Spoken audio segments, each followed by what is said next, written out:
सभी विद्यार्थियों का ऑनलाइन क्लास में स्वागत है। हम आज नेक्स्ट वीडियो के साथ चल रहे हैं BA BSc first year geography paper third है, यूनिट थर्ड चल रहा है। यूनिट थर्ड में से टॉपिक जो है महासागरीय धाराएं और सी करंट। इसमें और जो महासागरीय धाराएं हैं इसमें से प्रश्न बन के आया है अटलांटिक महासागर की धाराओं को विस्तार से समझाइए। अटलांटिक जो इसको आंध्र महासागर भी बोलते हैं, इसकी धाराओं को सविस्तार का वर्णन करना है। यानी तीनों महासागर है, प्रशांत महासागर, बड़े विस्तृत महासागर है तीनों, प्रशांत महासागर, अटलांटिक महासागर और हिंद महासागर। इनमें से हमेशा तीनों बड़े महाद्वीपों की धाराओं में से क्वेश्चन पूछा जाता है, हमेशा एक से एक रिपीटेशन होंगे। तो यहाँ पे देखो अटलांटिक महासागर की धाराओं का हम अध्ययन करेंगे सविस्तार। तो देखो इससे पहले हमने आपको बता दिया है कि धाराएं किसे कहते हैं, तो एक बार फिर से आपको बता देते हैं कि धाराएं किसे कहते हैं। तो सागर में जल की एक निश्चित दिशा में प्रवाहित होने की गति को धाराएं कहते हैं। ये आपको जो पिछले वीडियो में है ये बता चुके हैं। अब देखो नंबर 5 जो धाराएं हैं इसके आंसर की बात करें तो उत्तरी विषुवत रेखीय धारा, उत्तरी विषुवत रेखीय धारा,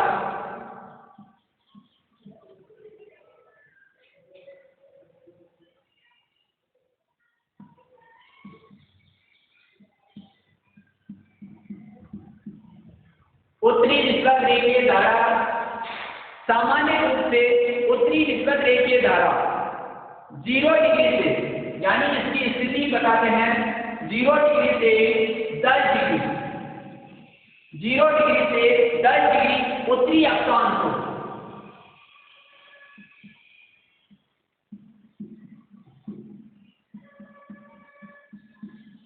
उत्तरी अक्षांशों के मध्य विकसित होती है। यानी 0 डिग्री से लेके 10 डिग्री इसका मिड में क्षेत्र है उत्तरी अक्षांश में, यानी नॉर्थ पोल, भूमध्य रेखा से ऊपर की तरफ।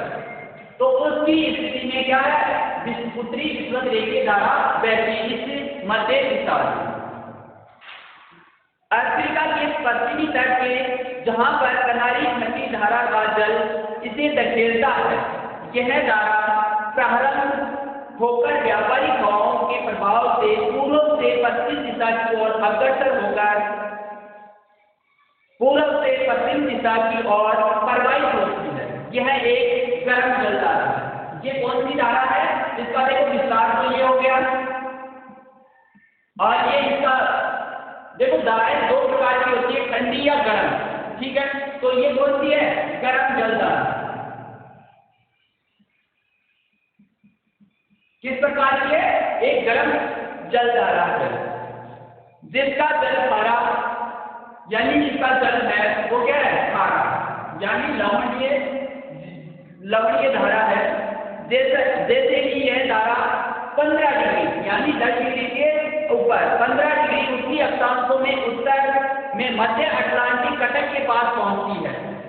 जो एस आकृति का अटलांटिक महासागर है, इधर यूरोप आ जाता है, इधर एशिया, इधर अमेरिका, तो इसके बीच का जो क्षेत्र है कि इसके मध्य एस आकृति का एक महासागर है, इसमें मध्य कटक है, यानी कटक पहाड़ी नुमा एक क्षेत्र से पानी के अंदर कहीं तक दिखाई देने वाली संरचना, एक कटक रूपी संरचना दिखाई देती है।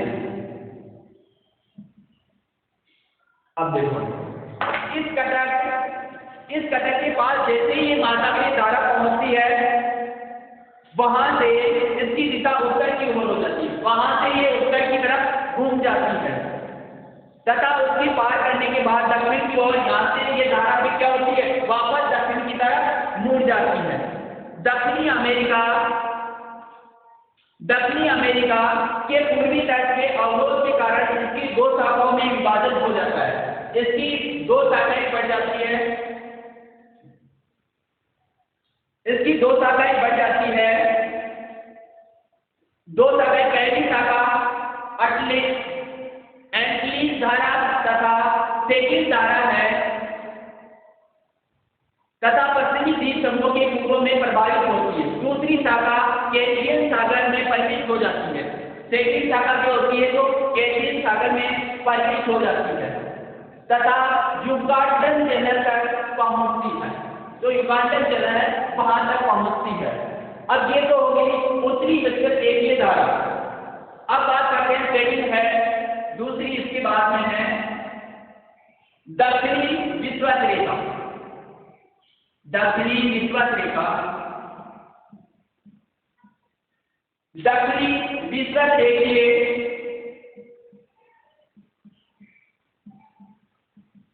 धारा।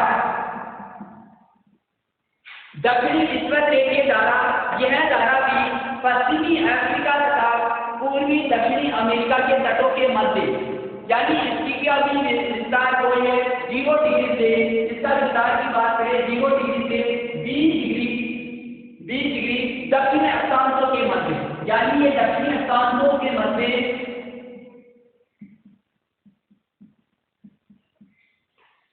दक्षिणी अक्षांशों के मध्य प्रभावित होने वाली समुद्री धाराएं हैं।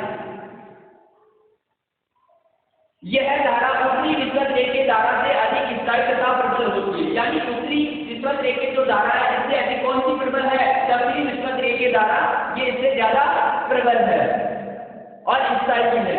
वास्तव में ये धारा बेंगुला धारा की अग्रभाग है, यानी जो बेंगुला धारा बहती है उसका अग्रभाग माना जाता है। ब्राजील तट के पास यह धारा 2 शाखाओं में, यानी ब्राजील तट के पास ये धारा 2 शाखाओं में बढ़ जाती है। प्रथम शाखा उत्तरी पश्चिमी शाखा के रूप में उत्तरी विश्वत रेखीय धारा में ट्रिनिडाड के पास मिल जाती है। दूसरी शाखा दक्षिण की ओर मुड़ जाती है तथा ब्राजील धारा को जन्म देती है, यानी पहले तो और सेकेंडरी धारा में मिल जाती है तथा सेकंड धारा जो बेंगुला धारा है उसको जन्म देती है, यानी बेंगुला ब्राजील धारा को जन्म देती है। यह धारा भी व्यापारी पवन से प्रेरित होकर पूर्व से पश्चिम दिशा में अग्रसर होती जाती है, पूर्व की तरफ यहाँ से बढ़ती जाती है।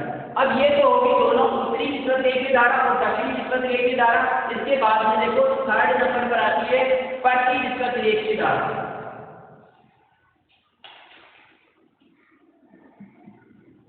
पश्चिमी विश्वत रेखीय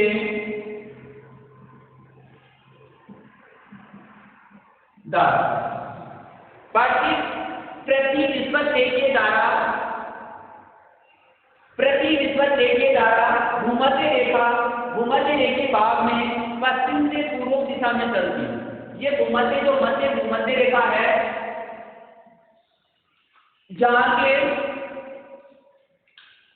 उत्तर तथा दक्षिण विश्वत रेखीय धाराओं के मध्य इसकी स्थिति है उत्तरी तथा दक्षिणी, यानी उत्तरी विश्वत रेखा और दक्षिणी विश्वत रेखा, इन दोनों के मध्य चलने वाली जो धारा है वो कौन सी है? पश्चिमी विश्वत रेखीय धारा चलती है। पूर्व में गिनी तक इसका अस्तित्व रहता है, इसे गिनी धारा के नाम से भी जाना जाता है। पश्चिमी भाग में यह लुप्त हो जाती है, परंतु पूर्वी भाग में इसका अस्तित्व बना रहता है। पूर्वी तौर पर यह मुख्य रूप से अधिक स्थायी और प्रबल होने के कारण इसका स्थायित्व बना रहता है। दोनों विश्वत रेखीय धाराओं की तुलना में इसका तापमान अधिक तथा घनत्व कम होता है। 47 डिग्री दक्षिणी देशांतर के पास स्थित अपेक्षाकृत ठंडे जल के ऊपर चलने वाली धाराएं कोहरा उत्पन्न करती है, जिस कारण जलयानों का संचलन कठिन हो जाता है।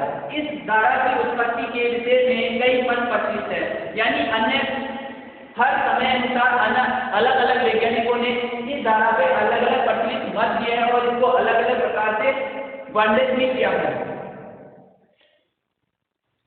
कुछ लोगों के अनुसार दक्षिणी पश्चिम मानसून यानी ग्रीष्म काल की पवनें इसे उत्पन्न करती है, परंतु यह धारा 2 साल तक प्रभावित होती रहती है, जबकि शीतकाल में शांत मंडल में शरतकालीन मानसून अदृश्य हो जाती है। अतः ये अनेक प्रकार के जो मत है, कुछ मत मान्य भी है, कुछ मत अमान्य भी है। यानी तो इस प्रकार से ब्राजील तट के पास उत्तर तथा दक्षिणी विश्वत रेखीय धाराओं के अभिसरण के कारण इतनी अधिक जलराशि एकत्रित हो जाती है कि पश्चिम से पूर्व की ओर सामान्य ढाल बन जाता है। अतः अफ्रीका के तट के पास कम जलराशि की पूर्ति के लिए क्षतिपूर्ति धारा के रूप में प्रति निस्बत रेखीय धारा का आर्मी भाव होता है।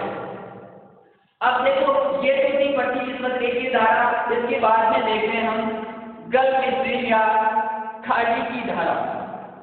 मैं इसको मिटा रहा हूं, आपने उतार लिया होगा साथ के साथ में।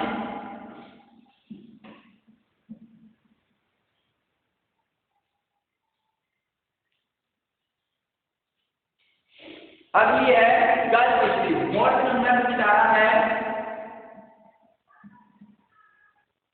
गल्फ स्ट्रीम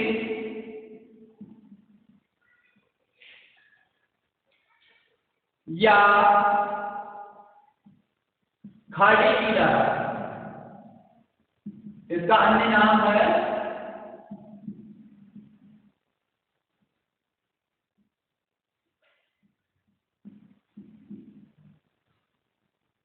गल्फ स्ट्रीम या खाड़ी की धारा। इस धारा का विस्तार देखो 20 डिग्री उत्तरी अक्षांश, 20 डिग्री उत्तरी अक्षांश, यानी आपको मानचित्र में ये पता होना चाहिए अक्षांश और देशांश रेखाओं के बारे में। तो 20 डिग्री उत्तरी अक्षांश के पास मैक्सिको की खाड़ी से उत्पन्न होकर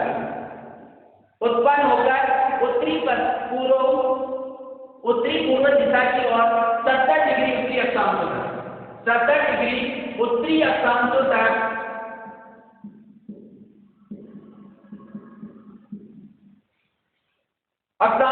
पश्चिम यूरोप के पश्चिमी तट तक प्रभावित होती है। मैक्सिको की खाड़ी में उत्पन्न होने के कारण इसे खाड़ी की धारा भी कहते हैं, यानी इसका नामकरण मैक्सिको की खाड़ी के कारण ही ये नाम पड़ा है, मैक्सिको की यानी खाड़ी की धारा। इस स्पष्ट रूप से हम कह सकते हैं कि गल्फ स्ट्रीम एक विस्तृत धारा तरंग है जो कि विस्तृत भागों में जलवायु को प्रभावित भी करती है, यानी ये धारा विभिन्न क्षेत्रों की जो जलवायु है उस पर भी इम्पैक्ट डालती है, यानी उसको भी प्रभावित करती है। इस तरह में 3 धाराओं को सम्मिलित किया गया है, यानी ये जो गल्फ स्ट्रीम की धारा एक बहुत बड़ी धारा खंड है, तो इस धारा के अंदर 3 धाराएं को सम्मिलित किया गया है। नंबर 5 है वो है फ्लोरिडा की धारा। नंबर 5 है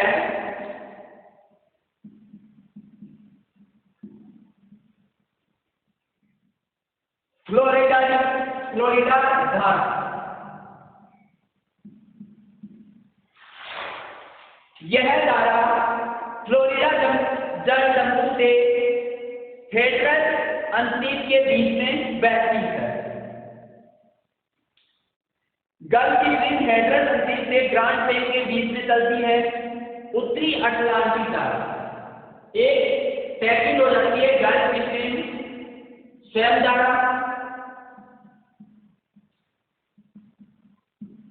और थर्ड हो जाती है उत्तरी अटलांटिक धारा।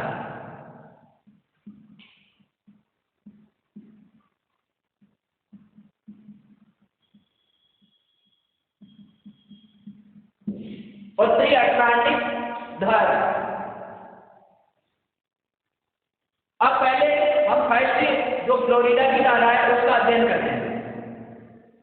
फ्लोरिडा की धारा है, इसका विस्तार उत्तरी भूमध्य रेखीय धारा का उत्तरी विस्तृत भाग है जो कि युकांतन चैनल से होकर मैक्सिको की खाड़ी में पहुंचती है और वहां से फ्लोरिडा जलजंतु से होकर 30 डिग्री उत्तरी अक्षांश तक पहुंचती है। इस तरह फ्लोरिडा धारा में विस्तृत रेखीय जल की प्राय सभी स्टेटमेंट वर्तमान होती है। इस धारा में जल का तापमान 75 फ़ारेनहाइट यानी 24 डिग्री के लगभग सेंटीग्रेड 24 डिग्री तथा लवणता स्थिति, अगर लवणता की बात करें तो 36 डिग्री प्रति 1000 लवणता इस क्षेत्र में पाई जाती है तथा यह 30 डिग्री उत्तरी अक्षांशों में तापमान इसका 43 फ़ारेनहाइट और जो 6.5 डिग्री के पास हो जाता है। यानी जैसे जैसे अक्षांश बदलते हैं वैसे वैसे ये तापमान भी इसका बदलता जाता है। जब यह धारा फ्लोरिडा जल जंतु से होकर करती है तो इसकी चौड़ाई कम हो जाती है, परंतु इसे पार करते ही इस धारा की चौड़ाई पुनः बढ़ जाती है तथा वह तट से होकर आगे चलती है। फिर अगस्त टाइम के पास यह धारा तट से 30 नॉटिकल मील दूर और इस स्थान से 15 डिग्री और उत्तर जाने पर यह तट के 85 मील दूर हो जाती है। परंतु हैट्रस अंतरिक्ष के पास इसकी तट की दूरी 10 से 15 मील रह जाती है। फ्लोरिडा जलसमूह में इसकी चौड़ाई 30 मील है। फ्लोरिडा धारा की उत्पत्ति के विषय में व्यापारिक हवाओं की पूर्व से पश्चिम दिशा में गति सर्वाधिक महत्वपूर्ण बताई जाती है। इस धारा की औसत गति 25 नॉटिकल प्रतिदिन है, यानी 25 नॉटिकल मील प्रतिदिन ये धारा के गति से प्रभावित होती रहती है। ठीक है, ये धारा हुई। अब बात करते हैं गल्फ स्ट्रीम, जो सेकंड धारा है, इसका जो मेन गल्फ स्ट्रीम धारा का रूप है उसकी बात करें।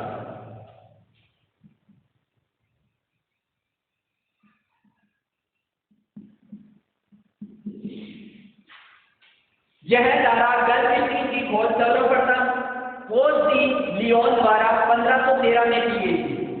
पॉल डी लियोन था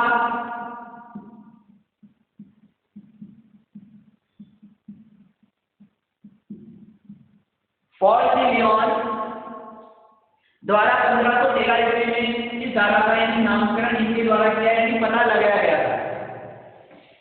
फ्लोरिडा की धारा जब एटलिस धारा का जल समाविष्ट कर हैट्रस अंतरिक्ष के आगे बढ़ती है तो वह गल्फ स्ट्रीम के नाम से जानी जाती है।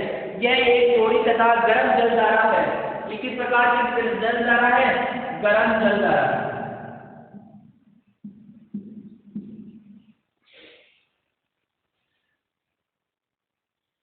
अपने दाहिनी ओर यह धारा सार्गेसो सागर तथा बाईं ओर ठंडी दीवार से अलग अलग ही रहती है। तट के पास जल का तापक्रम 4 से 10 डिग्री सेंटीग्रेड के मध्य रहता है। संयुक्त राज्य अमेरिका के पूर्वी तट के पास इस ठंडी जलराशि की मौजूदगी के विषय में बताया जाता है कि सेंट लॉरेंस की खाड़ी का ठंडा जल दक्षिण की ओर मुड़कर चला जाता है। कुछ विद्वानों के अनुसार पछुआ हवाओं के कारण गर्म जल तट से दूर पूर्व की ओर हटा लिया जाता है। परिणाम स्वरूप लेब्राडोर ठंडी जलधारा का जल हैट्रस अंतरिक्ष तक चला जाता है, जो कि गल्फ स्ट्रीम अपने साथ गर्म जल को लेकर आगे बढ़ती है तथा समीपवर्ती भागों में मौसम को भी प्रभावित करती है। यानी ये जो गल्फ स्ट्रीम में गर्म जलधारा है, जिनकी क्षेत्र में जाती है वहां का मौसम तो जरूर प्रभावित करती है। गल्फ स्ट्रीम तटरेखा का अनुसरण करती हुई चलती है, यानी जो गल्फ स्ट्रीम धारा है ये तटरेखा का अनुसरण करती हुई आगे बढ़ती है अपनी दिशा से। परंतु 40 डिग्री उत्तरी अक्षांशों के पास इसकी दिशा में पछुआ होने एवं पृथ्वी के विक्षेप बल से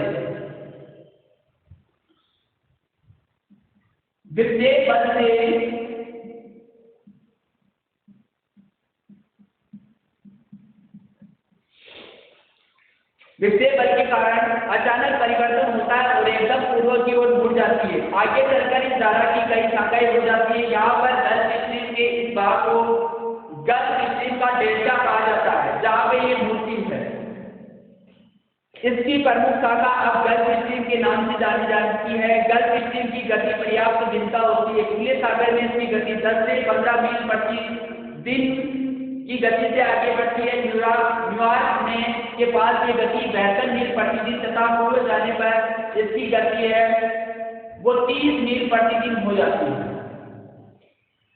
40 डिग्री उत्तरी अक्षांश के पास लेब्राडोर ठंडी धारा गल्फ स्ट्रीम से मिलती है, जो कि गल्फ स्ट्रीम का एक सामान्य विशेषता खासकर तापमान तथा गति में पर्याप्त अंतर लाने में समृद्ध हो जाती है। इस तरह गर्म तथा ठंडी धाराओं के सम्मिलित के कारण उत्पन्न व्यतिक्रमण के कारण न्यू फाउंडेन के पास घना कोहरा पड़ता है। सबसे सर्वाधिक घना कोहरा वहां पे पड़ता है, जो कि जलयानों के संचालन में अवरोध उपस्थित करता है। यानी इस धारा में जो दो धाराएं मिलती है वहां पे क्या होता है? घना कोहरा उत्पन्न होता है। और किसी प्रकार से जो जलयान आते हैं उन जलयानों का क्या कर देती है?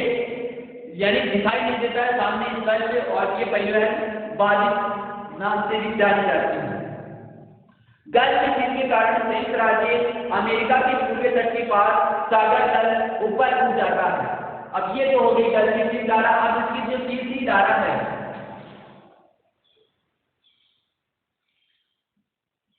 थर्ड धारा है, वो है उत्तरी अटलांटिक धारा।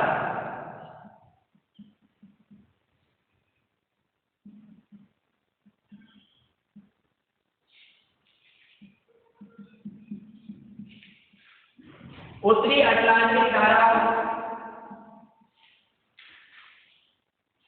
45 डिग्री से उत्तरी अक्षांश तथा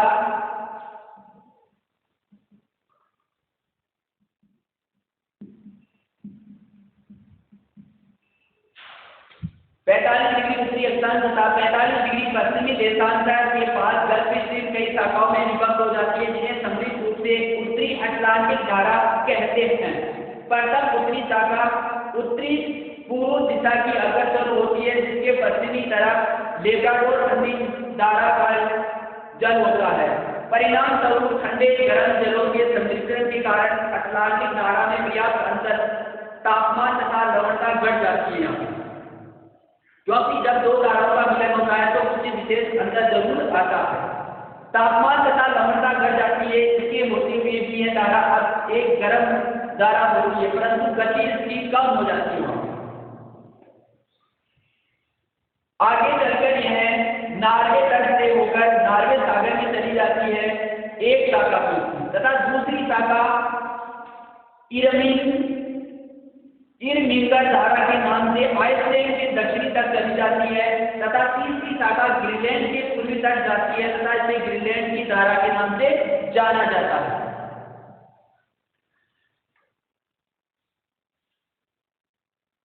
इसकी जो सेकेंड जो शाखा है, दूसरी शाखा, वो अपेक्षाकृत अधिक गर्म होती है तथा पूर्व की तरफ चलकर वो फ्रांस तथा स्पेन के तट पर पहुंचती है। इसकी फिर कई उपशाखाएं हो जाती है।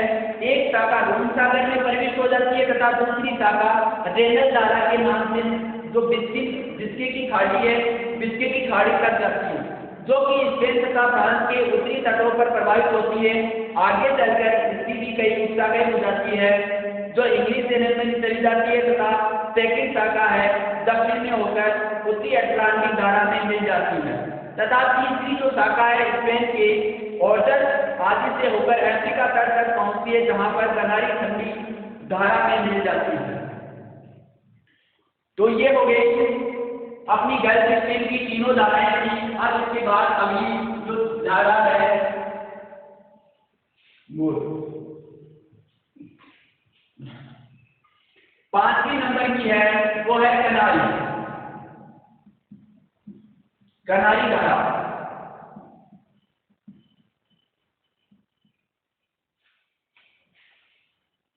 कनारी धारा एक ठंडी धारा है। ये किस प्रकार की धारा है? ठंडी।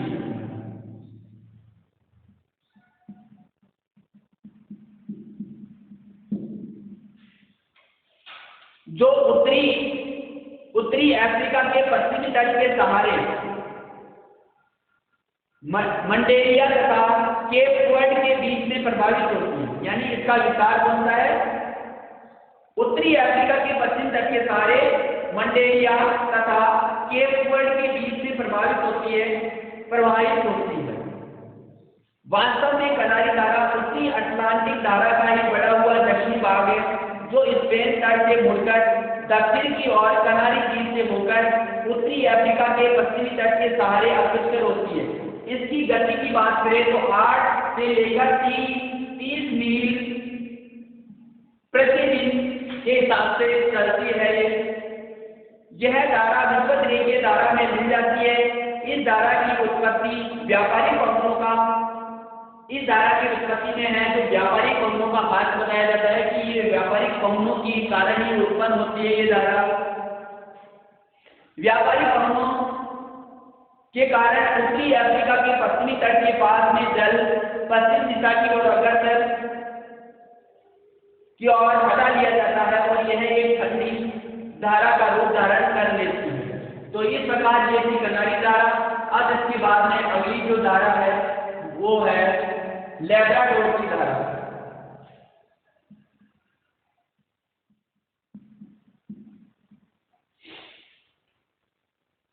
लेब्राडोर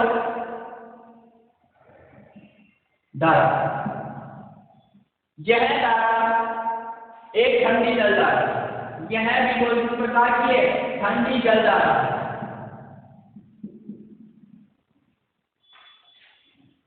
इसकी अगर स्थिति की बात करें, बेपिन की खाड़ी तथा डेविस जलसमूह से प्रारंभ होकर न्यू फाउंडलैंड तट से होती हुई ग्रांड बैंक के पूर्व से गुजरने के बाद 50 डिग्री पश्चिमी देशांतर के पूर्व में गल्फ स्ट्रीम से मिल जाती है।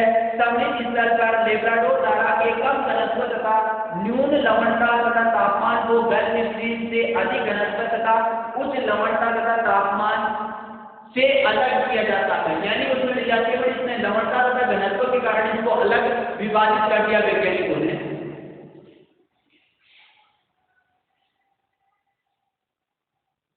जिस कारण न्यू फाउंडलैंड के बर्फ के लेब्राडोर धारा के साथ बर्फ के जो टुकड़े आ जाते हैं साथ में ये भागकर लिए जाती है, तो इसके कारण जलयानों की जो गति है उसमें अवरोध होता है और दुर्घटना के कारण उनको हमेशा समस्या की स्थिति बनी रहती है। लेब्राडोर धारा गल्फ स्ट्रीम के समीप होने के कारण न्यू फाउंडलैंड के पास घना कोहरा पड़ता है जो सागरीय यातायात में बाधा उत्पन्न करता है, ये आपको बता दीजिए। तो इस प्रकार ये जलधारा हुई। अब अगली है ब्राजील धारा, 7वां नंबर है वह है ब्राजील।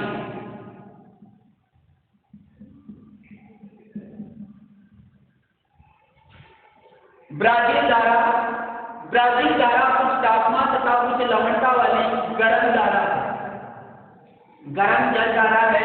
इसका आरती भाव दक्षिणी विश्व रेखीय धारा के संरोध के पास ब्राजील तट से टकराकर द्विशाखन के कारण होता है। एक शाखा उत्तर की ओर मुड़कर उत्तरी विश्व रेखीय धारा में मिल जाती है, जबकि दक्षिणी शाखा ब्राजील धारा से दक्षिणी अमेरिका तट के समानांतर 40 डिग्री दक्षिणी अक्षांशों तक प्रभावित होती है। इसके बाद पृथ्वी के परिभ्रमण के फलस्वरूप विक्षेप बल के कारण तथा पछुआ हवाओं के प्रभावित होकर इसकी दिशा है वो पूर्व की तरफ मुड़ जाती है। यहाँ पर दक्षिण से आने वाली फॉकलैंड ठंडी धारा ब्राजील धारा से मिलती है। तो ये थी ब्राजील धारा, इसकी स्थिति तथा विस्तार। अब है फॉकलैंड धारा जो 8वीं है।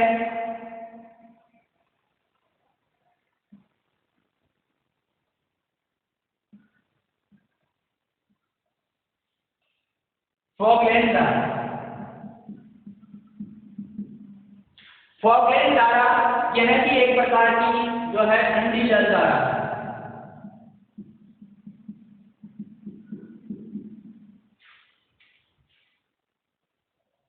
अटलांटिक सागर का ठंडा जल फॉकलैंड धारा के रूप में दक्षिणी अमेरिका के पूर्वी तट पर अर्जेंटीना तक प्रभावित होता है। इसका अधिकतम विस्तार 30 डिग्री दक्षिणी अक्षांशों तक पाया जाता है। इस धारा के द्वारा अंटार्कटिका क्षेत्र में हिमखंड दक्षिणी अमेरिका तट तक लाए जाते हैं। यानी इस धारा के साथ में बहकर बड़े बड़े हिमखंड टूटकर आ जाते हैं।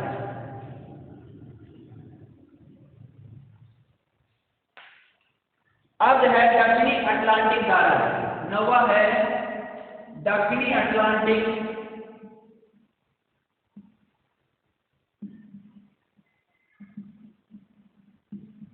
धारा। दक्षिणी जो अटलांटिक धारा है, जब ब्राजील धारा पृथ्वी के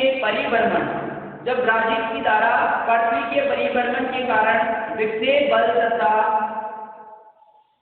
पूर्व दिशा की ओर मुड़ती है, तो स्थल के अभाव में पछुआ हवाओं द्वारा प्रेरित होकर तीव्र गति से आगे की ओर बढ़ती है, जिसे दक्षिणी अटलांटिक प्रवाह, पछुआ पवन प्रवाह, अल्टार्कटिक प्रवाह आदि नामों से जाना जाता है।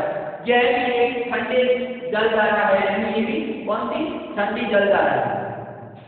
अब है 10वीं है, वो है बेंगुला की धारा। बेंगुला धारा,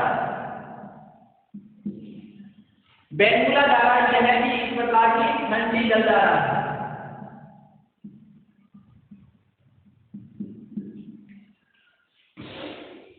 जो दक्षिणी अफ्रीका के पश्चिमी तट के सहारे उत्तर की दिशा की ओर प्रभावित होती है। दक्षिणी अटलांटिक धारा अफ्रीका के दक्षिणी सिरे से टकराने के बाद उत्तर की ओर मुड़ जाती है। आगे चलकर ये धारा दक्षिणी विषुवत रेखा धारा में विलीन हो जाती है। तो इस प्रकार से ये धाराओं का क्रम था और ये धाराएं मुख्य रूप से अटलांटिक महासागर की थी। अब इसके बारे में हम इसकी अगर थोड़ी स्थिति की आपको बात करें तो देखो,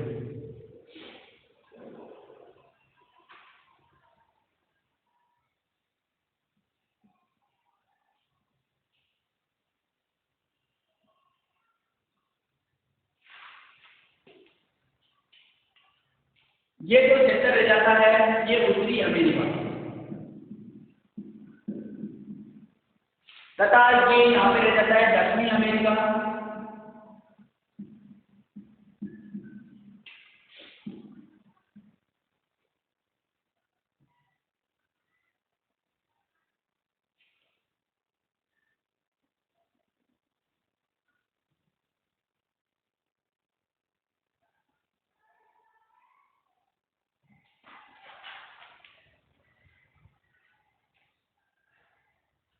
ये यूरोप वाला भाग रह जाता है।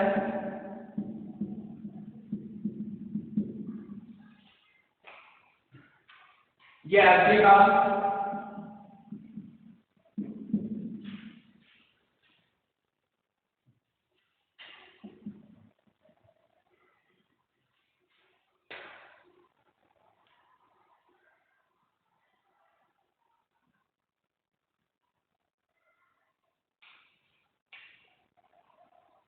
ये अपना रह जाता है विषुवत रेखीय भाग।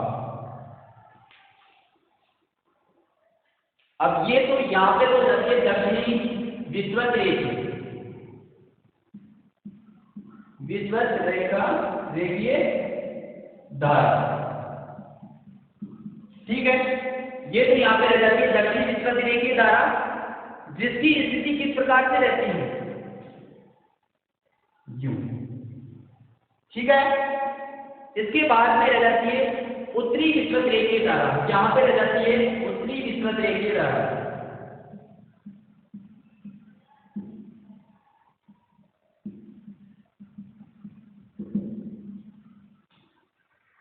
ठीक है, इसकी भी ये स्थिति रह जाती है। यहां पे रह जाती है ब्राजील धारा।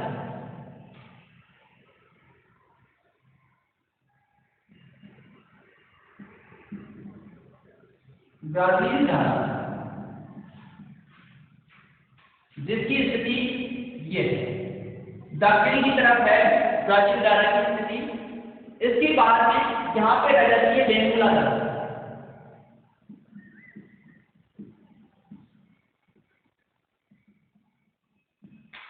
बेंगुला धारा और इसकी स्थिति हो जाती है ऊपर की तरफ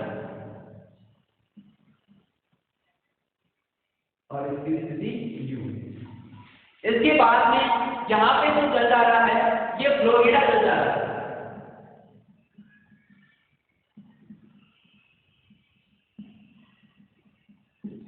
फ्लोरिडा जल धारा की स्थिति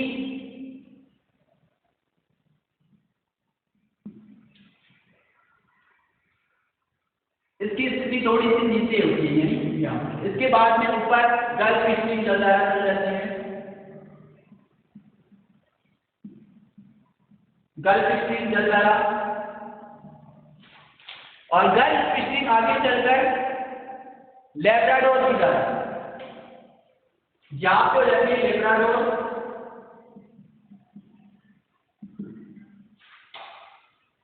तथा उत्तरी अटलांटिक जो द्वीप है वो यहां पर है।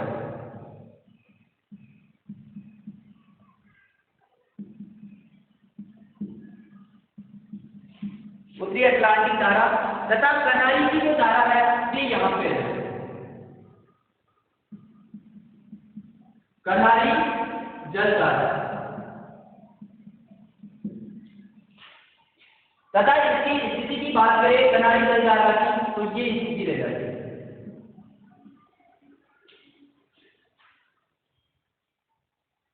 ये यूरोप, ये अफ्रीका, तो इनके अफ्रीका के इस साइड में तथा उत्तरी अमेरिका के पश्चिमी साइड, तो ये बिल्कुल मानचित्र के आधार पर इनको आप प्रैक्टिस कर सकते हो, अपने मानचित्र बना सकते हो।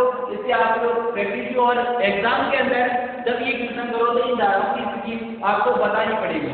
तथा इसके साथ ही यहाँ पे जो फ्लोरिडा जल धारा है, इसके सामने यहाँ पे सार्गेसो सागर पाया जाता है मिडवे में। ठीक है, तो यहाँ इस वीडियो के लिए आज इतना ही। ठीक है, धन्यवाद।